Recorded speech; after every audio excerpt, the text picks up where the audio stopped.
gives you a Really? discreet Oh, Spanish. there you are. Huh?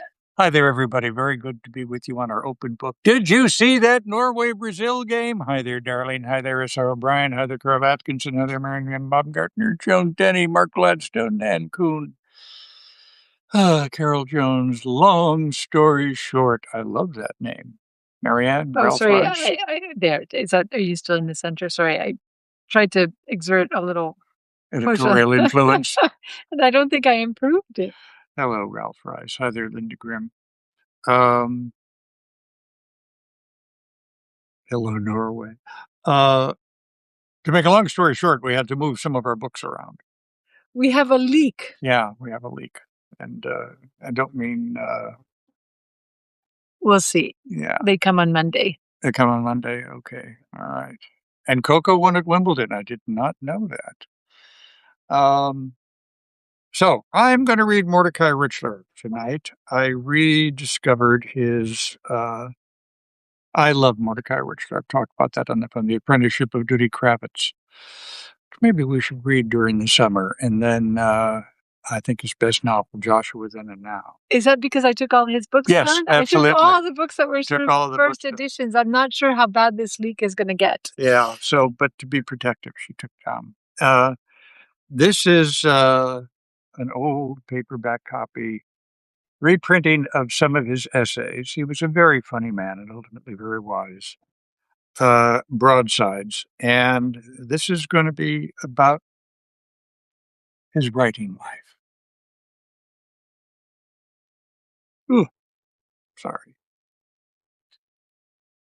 Unanswerable questions still surface at parties. What kind of novels do you write? Legendary, seminal, filthy. Should I know your name? To which I usually reply, eyes modestly lowered, not necessarily, but writing sufficient Scotch, I become equally capable of a bellicose, yes, if you're literate. After which my wife usually points out it's time to go home. Strangers who accept without question a man who has put together a life dealing in pork belly futures or manufacturing zippers demand to know why you did it. Such a weighty query begs for an appropriately pretentious answer, something about artistic compulsions, muses, inspiration. The truth is, everybody I knew in high school who wasn't going to be another Hank Greenberg or Barney Ross or Maurice the Rocket Richard, great hockey player, was willing to settle for being a writer.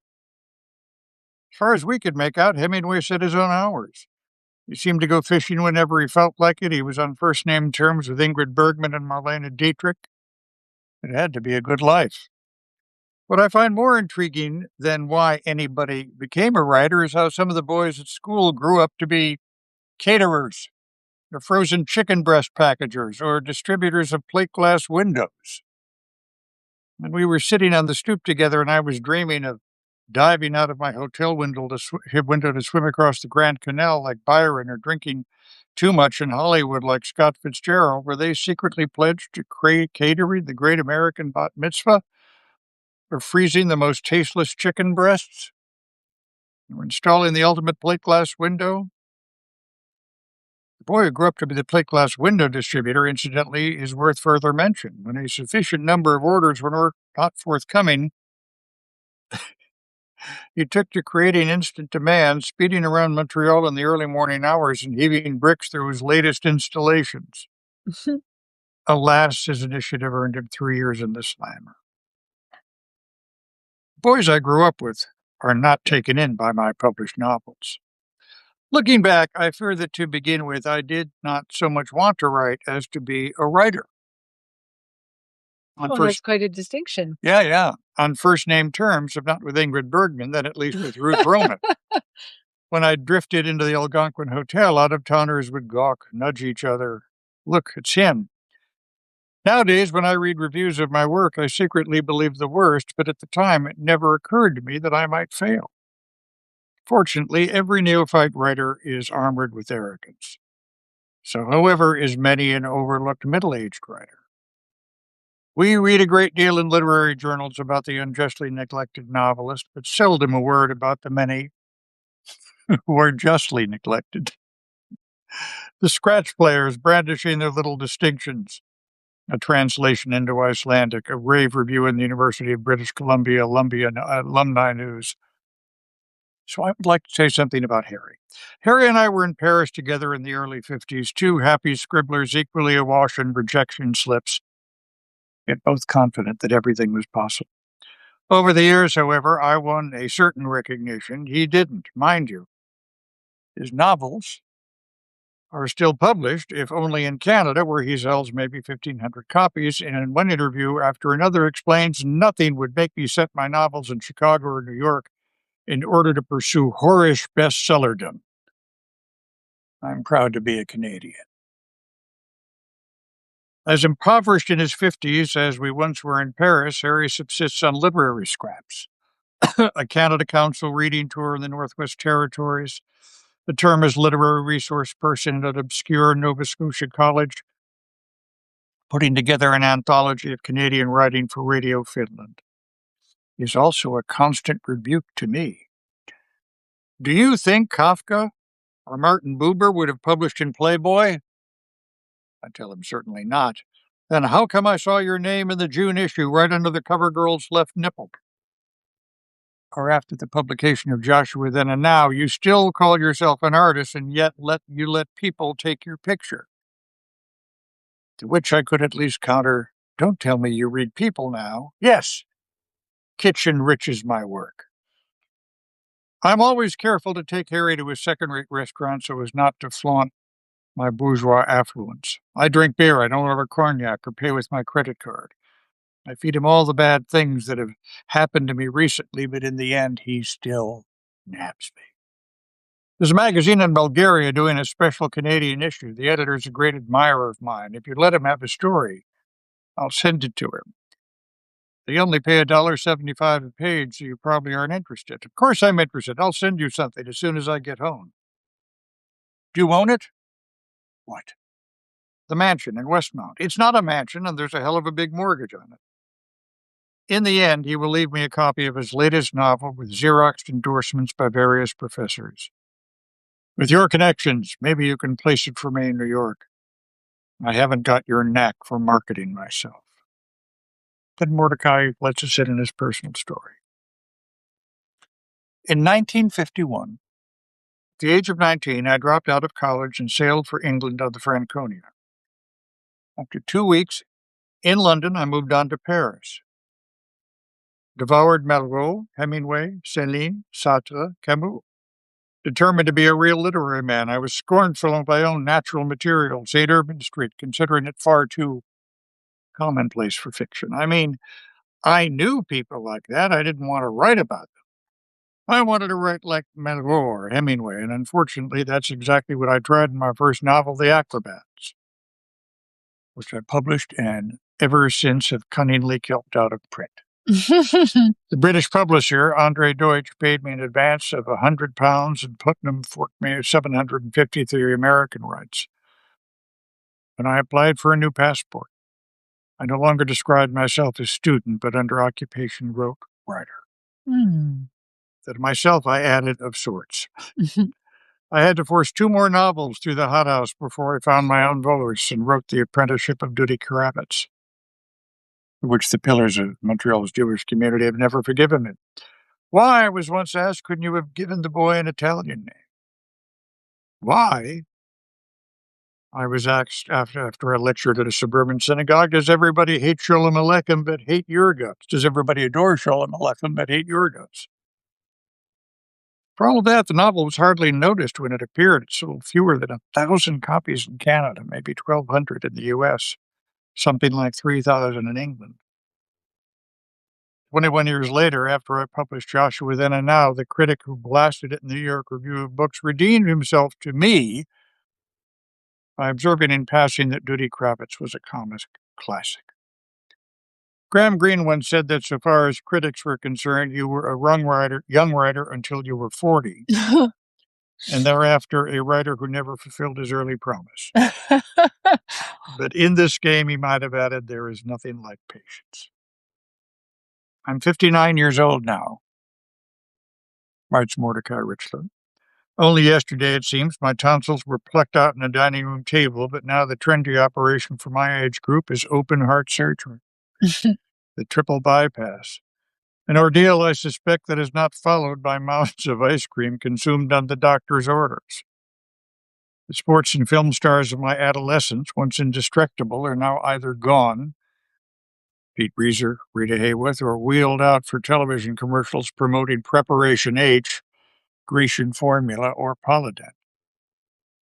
If you're an actor or an athlete, given the right agent, even the body's betrayals can be turned to profit, the residuals.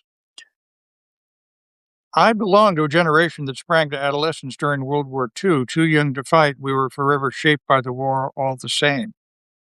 The headlines, the battles, the casualties. We could never wear the flag as underwear or respect those who did. But come to think of it, be surprised that many who did are today's stockbrokers and supply-side economists. I can remember and bore your children and mine with tales of the good old days, when chicken tasted of something more than sawdust, actors didn't run for high office, hockey was a winter sport. Nobody ever heard of acid rain, doctors made house calls, mail was delivered, and department stores would accept cash. After all these years, writing has become a habit. I no longer question why I do it any more than a welder wonders why he turns up at the shop every morning, which is to say, of course, we all endure our bad days, but we do get on with it. I wouldn't know what to do with myself until 4 p.m., my usual quitting time, if I couldn't sit down at my portable typewriter. Even so, I'm stuck with my original notion, which is to be an honest witness to my time, my place, and to write at least one novel that will last, that will make me remembered after death. So I keep trying. Meanwhile, there are satisfactions. Fame, for instance. One year I had a letter from university all the way out in Australia inviting me to be a writer in residence, but there was a problem. The invitation was addressed to Ms. Mordecai Richler. I wrote back saying I'd love to come, but I just wouldn't know what to wear. Another time, pulling into a Montreal parking lot, the car jockey began to wave me off, indicating the full sign, but then he looked at me more closely and smiled. Hey, I know you. I love your books. Recognition at last. You're Farley Mowat, aren't you? Great Canadian. Mordecai Richler says, damn right. Let me park your car for you, sir. On my way back to Canada from Paris in 1953, I stopped off in London and left the manuscript of my first novel with an agent whose name had been passed to me by a poker-playing crony. After a couple of rejections, she placed it, and ever since, unpublished or disappointed writers has accused me in luxuriating in connections. An ever-broadening cabal made up of the right literary people. Their point is well taken. I have been to dinner with more than one influential critic. The trouble is, the critics I know, far from boosting a dinner companion, will bend over backwards to prove their purity in print. Critics should be read, but not seen. Envy is not unknown among writers. There are jealousies, there are resentments, and I'm not immune. This year, I wouldn't lose any sleep if John Updike didn't win anything.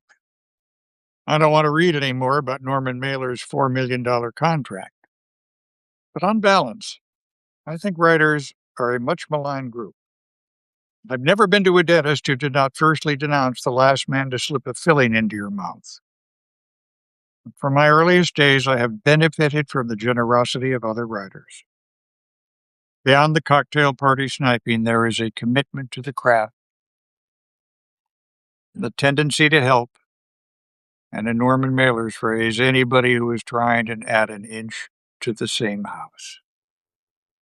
All the same, I could do with less self-pity, less dollar-a-word complaining about the lonely craft. And how hell is a blank sheet of paper? We weren't drafted, we volunteered. And even as I suspected in high school, you can set your own hours. You can go fishing when you feel like it. My father, a failed scrap dealer, worked a lot harder than I do without anything. like the satisfactions. On bad days, it's good to remember that.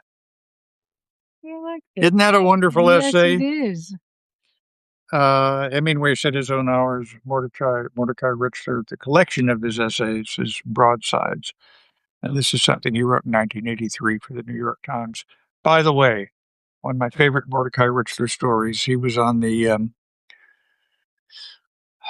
board of the Book of the Month Club. And he told the story about going to a restaurant with his other judges in New York and taking a look at the menu and asking the young man who was their server, what's the soup du jour? The young man said, I'll find out, sir. He came back in a couple of minutes and said, it means soup of the day.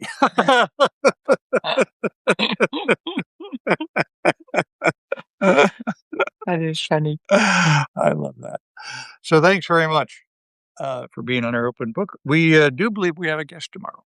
We do. In fact, I have to send her an invitation. Okay, Kathleen Rooney, who wrote the great novel Man Overboard. We'll be able to talk to her. So thanks very much for being with us tonight on our open book. Allez le bleu, but my God, Norway. That was a really wonderful game. Was terrific. And it's England, Mexico tonight. 8 p.m. Eastern Standard Time. Yeah, all right. I'm going to be a little torn. You know how I am about England. On the other hand, Mexico. Wow. Okay. See you later. Take care. Bye-bye. Mark Kimball says, Allez, England.